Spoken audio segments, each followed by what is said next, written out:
Daar's koeimelk, bokmelk, selfs deesdae amandelmelk en havermoutmelk. Maar het jy al donkiemelk geproe of het in 'n winkel gesien? Op 'n plaas in die Magaliesberge tref jy egter 'n donkiemelkery aan. Jessie Christelis is passievol oor al die gesondheidsvoordele wat die wonderlike dier se melk inhou. Ons het gaan loer wat gebeur nog alles op die plaas. Weens die feit dat hulle baie rondtrek, maak Jessie Christelis as kind reeds boesemvriende met die diere wat hulle aanhou.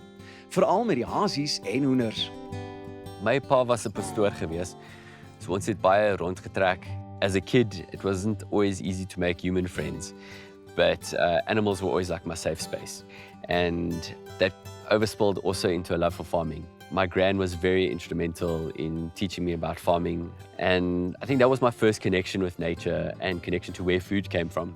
I also was very, very passionate about business from a young age, always wanted to be independent, do my own thing. The offshoot of that was I bred chickens and I bred rabbits in the backyard, and that was how I made my pocket money. So we ended up buying a small holding in Randfontein, and that small holding was definitely my university of agriculture, so trying to learn how to do this farming thing. Grow our own vegetables and had our own sheep and own chickens for eggs, and then ran into issues with our sheep where jackals came in and tried to attack the herd of sheep, and then did some research and found out that donkeys are supposed to be very good herd protectors.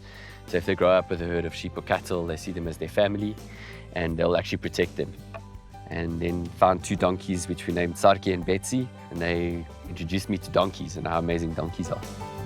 In Suid-Afrika is donkies, ons sien hulle nog steeds as 'n weggooi dier. Daar's geen waarde aan 'n donkie in Suid-Afrika nie. Ons is baie lief vir hulle, maar from a farming perspective, it just doesn't make sense.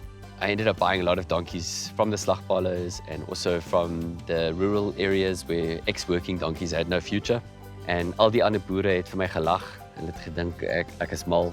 En toe lees ek van hierdie plase in Europa waar hulle met donkies boer. And the type of farming that they did was grounded in ancient remedies, going back to Cleopatra, going back to Hippocrates, Sure. and doing further research and finding out that it was actually backed by science, all the amazing benefits of donkey milk. And that was the start of the donkey dairy in a way to help donkeys sustainably, but also to help people.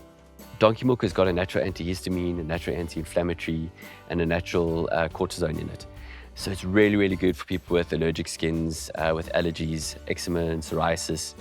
We have a lot of babies on the milk as well, because it's the closest milk to human milk. Also, with autoimmune diseases, donkey milk is really good at treating those because of the anti-inflammatory properties of donkey milk.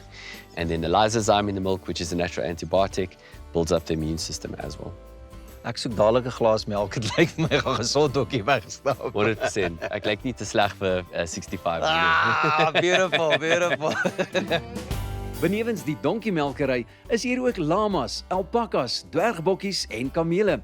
Daar is wandelpaaie vir toeriste in die berge en verblyfopsies.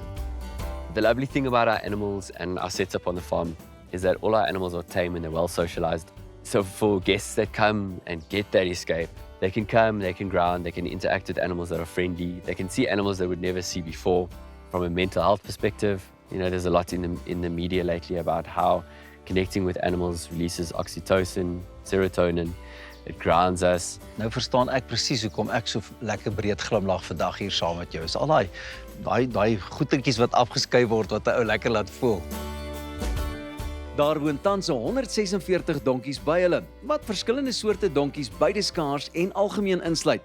Veral die miniatuurdonkies en die mammoetdonkies lok baie belangstelling uit. Donkies is 'n baie slim spesies om mee te werk.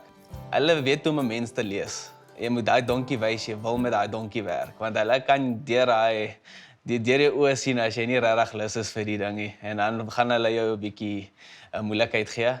Maar vanaf ek hier begin werk het, weet jy, ek het baie lief geraak vir die donkies. Hoe verskil die donkiemelkery teenoor dit wat 'n ou mos nou maar ken en gewoond is aan die beeste? Met die beeste. Maar as jy nou kyk na die setup, gewoonlik gebruik jy 'n 4-kluster op 'n gewone bees, waar ons gebruik nou 'n 2-kluster met 'n spesiale masjien wat gemodifieer is, want hulle spene is super sensitief. En hoe vergelyk die hoeveelhede melk wat jy byvoorbeeld uit 'n donkie uitkry teenoor dit wat jy uit 'n bees uitkry? So by 'n donkie kyk jy na omtrent so 250 ml per merrie. So min. 'n dag, ja. Dis super min, maar ek dink die rede hoekom dit ook so min is want ons skei nie die ma in die vulletjie nie. So donkies hulle kort daai oxytocin, die happy hormone. So sodra jy daai vulletjie wegskuif van die ma af, dan stop daai produksie onmiddellik. So die ma sal nooit toelaat dat ons al die melk uit haar uittap nie, want sy weet sy het 'n babietjie om te voer. En dis hoekom sê ek hulle is super slim. Hierdie is min of meer die volume wat jy per donkie per dag kry. Yes, ja. Partykeer minder. Die vraag nou vir my is, hoe proe dit? Dit is so 2% vet content as beesmelk, so daar's amper geen vet in die melk nie. En dit het so aftertaste, so coconut, almond coconut aftertaste. OK, is nie te bad nie. Nie bad nie. Ja, ek het nogal gedink, jy weet, daai smaak is al baie meer sterker voorkom, maar wat? Hy's lekker, kan nog 'n slukkie vat. So. OK, dis eintlik baie lekker. En hierdie enetjie sê is nou die Suid-Afrikaans gedokterde donkiemelk. Ja, Hy lyk vir my en hy ruik vir my soos 'n melktertjie. Is ek reg? yes.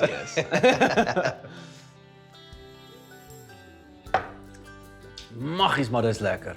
En as jy lightweight is, jy weet ons het akkommodasie op die kas, so jy kan enige tyd oorslaap. Ek is regtig super verras. Ek's Jonna, bly. Watse ander produkte het julle nog? Ons sien die retinol in die melk is baie goed vir vel. So hierdie ouetjies, hulle maak jou jonger elke dag. Ons het ook 'n nuwe baby range begin nou. En vir die manne wat bles raak, het ons so 'n lekker shampoo en 'n conditioner. Probeer jy ietsie vir my sê? Koen, ek dink jy moet maar self besluit. Ek dink ek is baie bevoorreg to actually live my passion and do what I want. Die beste deel is om met die diere te werk. One of the other rewarding things is when we actually see families that use our donkey milk for natural treatments and we get the results. That's super rewarding as well. So to see how these natural products and from these donkeys that many of them were obviously saved from slaughter or miserable places, how they're making a difference in these people's lives, that's also really rewarding. Ja, die donkie gil en spring dalk as jy die liedjie moet glo, maar die donkie kyk ook mooi na haar dieremaats en lewer melk wat propvol genesende eienskappe is. Inderdaad, 'n wonderlike ding.